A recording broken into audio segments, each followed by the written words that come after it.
Hey, everybody. Welcome back to the Farm to Fame podcast. I'm Allie Cox, your host. And today is super special. I am with the one, the only Jean Freeman, a dear friend, role model, one of the hardest working, smartest, most successful women in our independent advertising industry business, and just an incredible executive. So thanks for being here, Jean. Oh, thanks for that intro. Glad to be here. You're welcome. For sure. And I think that just excited to have you here, obviously, as the founder and CEO of Zambezi. Lots of incredible stuff has happened. And I know that over the 20-year history, you've touched a lot of different industries. The kind of better for you emerging role that Zambezi is really playing has been amazing to watch, and I know I'm a big fan. But I was hoping maybe you could just tell us a little bit about Zambezi and why kind of that emerging food brands are like why kind of emerging into like better for you is important, and then we'll talk a little bit about some of your client work that's been super inspiring. Yeah, I mean, if you think about Zambezi, I mean, this is our 20th anniversary, which is kind of crazy. And as you know, Allie, with operating an independent agency is no small feat in itself. So we're really proud of the longevity that we've had. And I would say specifically because of that, when we first started, we really had a focus in sports and entertainment. Again, a lot of our clients had celebrities, actors, actresses that were attached to brands that we then, came in and helped activate on them. I think, Popchips and Vitamin Water and Smart Water are great examples of that in our early days. But, the thing is also at this, even if you have a focus in sports, like there's a halo of health and wellness that comes to that. And so when you kind of think about athletes and how they show up, what is one of the most important things is the fuel that goes into their bodies in order for them to perform at the level that they do. So, I think it has become it's really more of an, pardon the pun, like an organic way of how we've extended with the types of brands that we can work on. Once Upon a Farm, Liquid IV, Health-Ade Kombucha, I think are great examples of in our recent, few year history of like we're working on these emerging brands. And I do think that there is a tide shift specifically on the manufacturing side, which I know that you know really well. There's been more of a democratization in terms of distribution.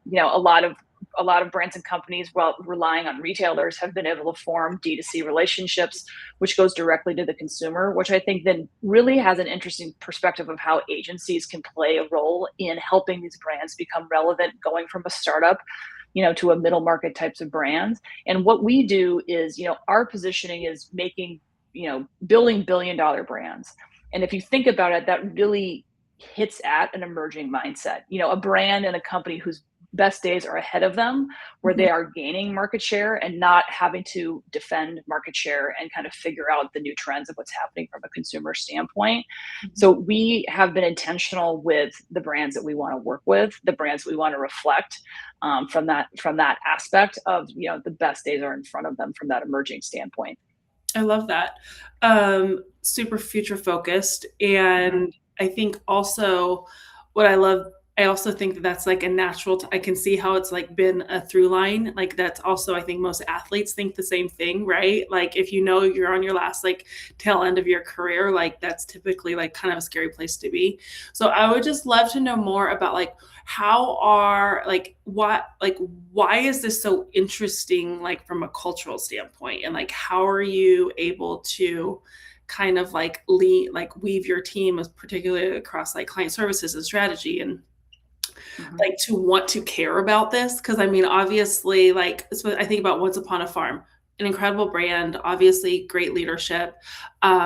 It's super intentional sourcing, by the way, like how they source their food and manufacturers really critically, like that's a big part of it. But how is Zambezi sort of like approaching it from like a work standpoint, and like kind of bringing that thoughtful, like elevated approach?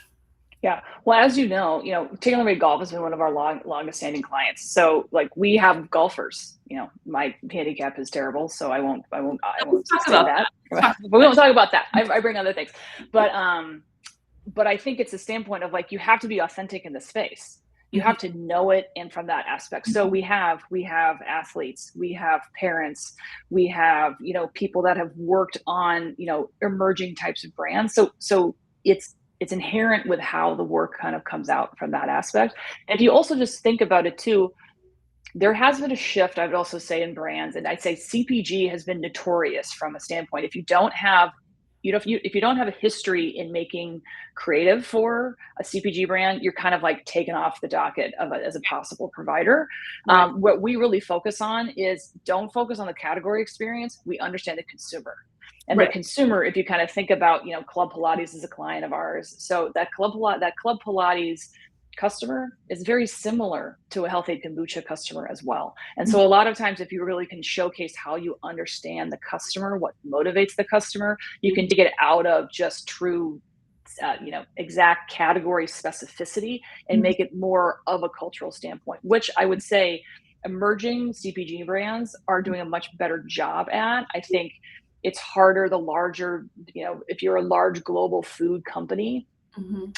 to change the way that things have been working is more challenging and difficult, which again, I think gives upstarts and emerging brands just much more of a foothold to try different things. And Mhm. that's how we position ourselves. We position ourselves as an expert in the consumer and the motivations for the consumer.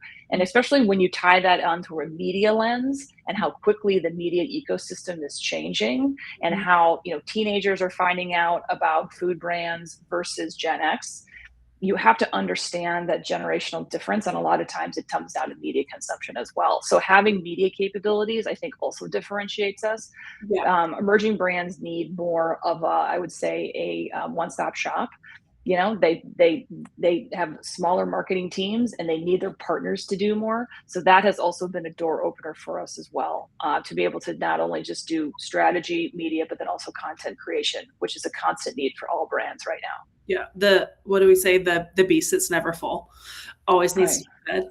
Yeah. Okay, so there are a lot of folks that are kind of watching and participating in this podcast who are part of the agriculture system, like the Mhm. farmers. I would love for you to unpack a little bit about that D2C, direct to consumer, and understanding really what does that really mean, and how do you get to like understand your consumers, and then what does that, and obviously you are with Scale, a wonderful department within your company, but like how does that work like with a Once Upon a Farm or whatnot? Like, can you really unpack that a little bit so that people who are actually farming and growing the food are like, oh, I get it. This is why I actually invest in consumer marketing, even though my customer is a retailer or is a broker or whomever. Like, why is that important? Yeah. I mean, I think it's really kind of understanding. And again, we see this on the B2B side as well, Mhm. where it's like very focused on the sell in to what, but not the actual end consumer.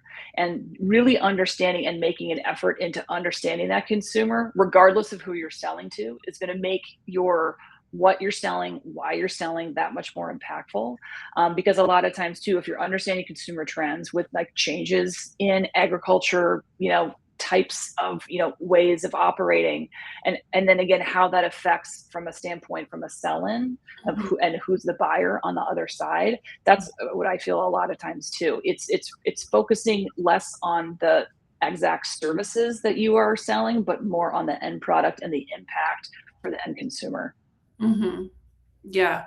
And so, I mean, an industry term that we say a lot, we've already said it like probably 15 times in the last 8 minutes, is better for you. So, Hmm. like, people growing the food aren't thinking about growing a better for you product. They're thinking about like growing what they grow, right? And utilizing the equipment they have and the investment they Yeah. have in the manufacturing facility that they have and all the whatnot. How has like Whole Foods and like actual food that's, not Cheetos and manufactured food, how has that like become part of better for you? And do you think that consumers know that they're buying a better for you versus a whole food, or like what's your kind of thought on that? Well, it's definitely trending. Again, I think it's more about consumer trends. Let's use protein as an example. Like, I think we've got like protein in lemonade now. So I think from a standpoint, if you are a grower and a manufacturer, from the larger consumer trends, these are and again, there's business realities of current farming and implications of what you can and can't, implement in terms of that aspect. Mhm. But I think it's prioritization of seeing where things are going and the speed of which they're going, is something that we have to pay attention to. And I use this as an example too within our industry, and being in business for 20 years, our name comes from the Zambezi shark, which is one of the most adaptable animals on the planet. It can go from freshwater to saltwater and is a great entrepreneurial ethos, from a standpoint of what we stand for. But again, like, we kind of shed our skin every 5 years of the types of services, things we're going after, as you know, with building a media practice, a production studio. So you have to have that mentality, Mhm. from a standpoint of what's working for us now is necessarily not going to work for us in 5 years, and consumer trends are going to continue to change. Yeah. We're seeing this in the workplace, as we know, as business owners. We've got, I think, 5 different generations that are in the workplace right now, and Mhm. having to adapt to the specific needs of the realities of kind of what that is. So there's definitely a increase in emerging brands on the food space. Like, you can kind of see it. And then you see like larger food companies like General Mills really bracing from a standpoint of how do the products that have gotten them to the point in the last 15 years, how do they continue to diversify to really, have a product offering that's reflective of consumer appetite. Yeah. But I just think a lot of times I understand the business realities, and you're talking about farm equipment from a capitalization standpoint that just can't turn on a dime, and you can start growing something from year to year. But I think at the end of the day, when you're viewing it through what are the trends that are happening in the consumer standpoint, it can help dictate of then who actually, from a middle person selling aspect to you, can help really be that advocate, so then you can kind of get to that consumer. Yeah, for sure. I mean, isn't that part of like the benefit of working with an independent agency is like the leadership? Like, I mean, you and I both, I mean, we talk about this all the time. This is what we talk about for fun. For all those wondering what Gina and I talk about, it's like the business realities of like the actual finances and the loans and things like that. And it's like, I think that's one of the benefits I know a lot of our clients find with working with like a Noble West. And I'm sure the same with Zambezi is Hmm.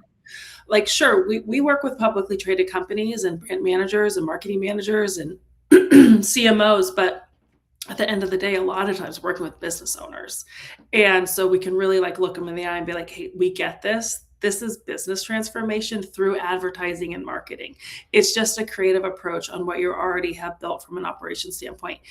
And I think to that end, Jean, I know that Zambezi does a ton of great work across B2B as well. I mean, we've been really kind of leaning at talking a lot about consumers, but you've got a great creative portfolio of B2B work. And I was wondering if you could kind of share, again, remember a lot of the people that are listening oftentimes here have many stakeholders. So across Mhm. B2B, B2C, and like I always say, B2G, business to grower. I was wondering if you could talk a little bit about how the creative process, Mike, is similar or different if it's B2B versus B2C, and kind of what that means for kind of longer term investments that potentially an ag brand or a food brand might be experiencing.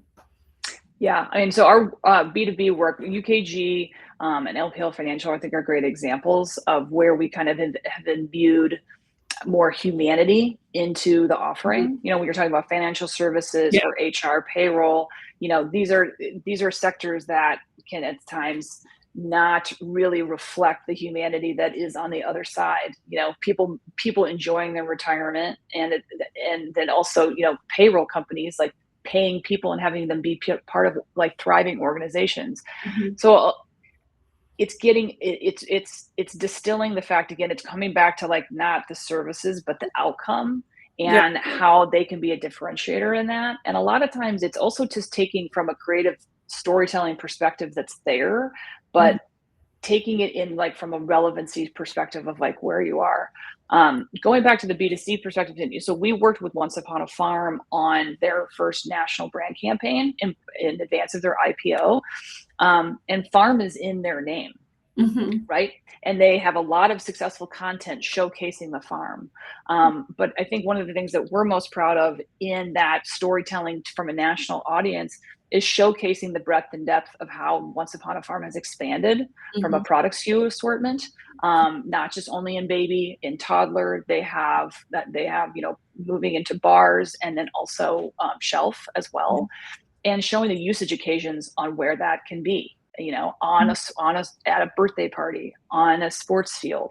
Again, taking the farm and not Mhm. taking away the farm, but Mhm. adding to it, and from that storytelling perspective. And a lot of times, that's what you need agencies for, to even see the possibility of future stories that, as the owner, as the grower, so close to the business, Mhm. at times it's like that's the benefit of working with an external agency, is they Right. can articulate and have the things that make you so unique, but Mhm. in a way that can really advocate and go for a future newer audience, not the audience you're currently talking to. So I think that's, as you know, Allie, like that's what gets our people excited every day, is those challenges, those creative communication challenges, Mhm. where you can kind of help a brand really expand and see the possibilities of, and having creative and media be the avenue to do that. Yeah, for sure. I'm so glad you brought that up. I always say, like, whatever's at the bottom of our clients list is at the top of ours. And isn't that like, don't you kind of want to turn that Mm-hmm. need upside down? So, Jean, great stuff. I'm just wondering if maybe you could share just a minute on like, what is the one thing that you think a food brand just like, what's the one mistake they could make when it comes? I mean, there's lots of mistakes, but when it comes to like kind of exploring like what's new for their brand and for their creative campaigns and just for the evolution of their business, what's like, are there any sort of things that you've seen in your long tenure of working in the industry that where you're like, man, don't do that again, or something like that? Yeah, I mean, I think the tendency for any sort of consumer product is to go to the text and specs, as we say, whether it's a golf club or, it's a food product. Yeah. The components of the, whether it's high protein, whether it's low sugar, things. Mhm. It's, you go to the components of the product as opposed to why would someone care, and makes your product unique. And I Mhm. think that is the biggest challenge a lot of times for marketers. And again, we own businesses. We are in spreadsheets all the time. Like, we need rational thinking in order to explain investments. But at the end of the day, to understand and break through in a marketplace that pretty much has a multitude of your similar offerings. Yeah. As there's 22,000 advertising agencies in the US, Alley. So it's like we also do this in our own business of how we stand out and differentiate ourselves. Mhm. But it's the reliance of continuing to go back into the text and specs, which I think is just a comfort for a marketer. Mhm. And at times, yes, you have to have that, but really being able to push to the point of like what can make you unique and differentiated, um, is the thing that we love that challenge, and work daily with our clients to get there. Yeah, I love that. And I just appreciate you bringing that up because I think so often it's just about like, oh, let's just make it pretty. It's like that, sure, we're going to give you beautiful work, but Right. it better work. It better be Yeah. effective and it better be truthful and honest. And Gina, I just want to commend you because out of those 22,000 agencies, we know that not a ton of them are owned by women, but you have the largest woman-owned agency. And so congratulations and super proud Yeah. of you. Yep, one of the largest. Very proud of that, and also proud of the continued view of viewing women-owned agencies and their power in the industry, can see that number continue to grow. Noble West being part of that, and so that's what I think that we can also continue to do: showcase that this is a viable option for women in the industry. And I think that the numbers are only going to continue, and with advocates like yourself and getting stories out, that's how we do it. So thank you too. Yeah, for sure. Okay, well, awesome. Thanks, Jean, for joining us. And thanks for educating us all. Appreciate it. Thanks, Allie. That was fun.